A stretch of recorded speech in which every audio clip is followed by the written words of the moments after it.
Alors voilà, c'est toujours le pied, hein. On va montrer encore un autre animal, c'est le Cythura cornuta. Ça va mon bébé? Ça va? Oui. Alors vous avez remarqué, on parlait des pieds, hein. Alors ça c'est un animal qui est arrivé chez nous il y a déjà un bon moment, qui était très agressif et qui est devenu un peu la mascotte. Bon, hein, il sort tous les matins dans le jardin et puis il discute avec moi. Hein? Qu'est-ce que là? Qu'est-ce que tu dis? T'as pas envie de discuter avec moi aujourd'hui? Non, t'es tout calme, tu dormais là. Hein? Alors tous les matins, il sort, il va dans le jardin, il revient quand il fait trop froid, sinon il reste au soleil. Ben, il n'est pas tout seul, tu es avec tes copains crocodiles, balader. Bah oui, on voit bien sur les vidéos. Hein?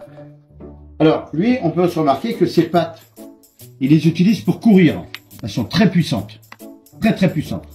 Vous voyez? Elles se sont développées.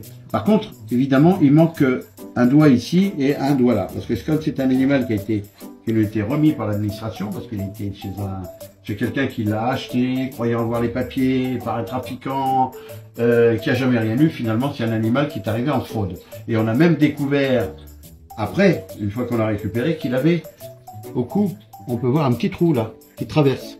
Alors il met pas des piercings, hein.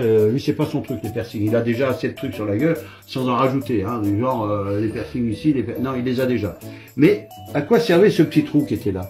Parce que cet animal avait avant une étiquette. Donc c'est un animal qui a dû être volé quelque part dans le monde, dans un zoo ou ailleurs, et qui est arrivé en France et qui a dû être revendu.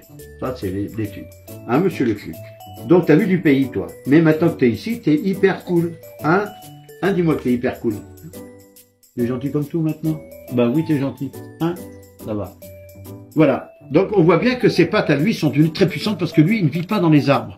Donc ses pattes se sont pas allongées les doigts, mais sont devenues trapues. Parce qu'il court très vite. Il vit au sol, mais il court très très vite. Ça, c'est sa défense. Et maintenant, ce qu'on va aller voir, voilà, la prochaine, si vous voulez suivre la vidéo, on va en faire une prochaine avec des animaux justement qui ont presque plus de pattes.